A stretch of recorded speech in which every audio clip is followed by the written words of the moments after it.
আমি সকালবেলায় গ্যান্ডারা উচ্চ বিদ্যালয় আমি পুরুষদের যে ভোট তৃতীয় তলায় ভোট দিয়েছি। আলহামদুলিল্লাহ ভোটের পরিবেশ এখনও পর্যন্ত সুন্দর আছে।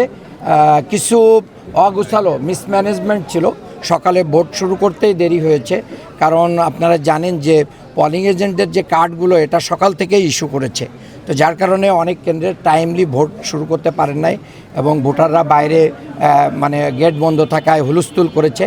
ইতিমধ্যে আমরা খবর পাচ্ছি বাংলাবাজার কেন্দ্রে এখানে আমাদের এজেন্টদেরকে ঢুকতে প্রিজাইডিং অফিসার নিজেই সমস্যা করছে এবং ভোটের বাক্সগুলো দেখানোর ব্যাপারে তার আপত্তি রয়েছে। আমার কাছে এই খবরটা এসেছে।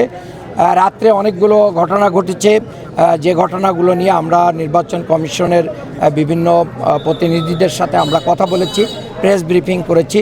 আমরা এখানের অধিকাংশ কেন্দ্রই ঝুঁকিপূর্ণ, তো এই ঝুঁকিপূর্ণ কেন্দ্রগুলো যাতে সুন্দরভাবে ভোট সম্পন্ন হয় এটা আমরা আশা করব।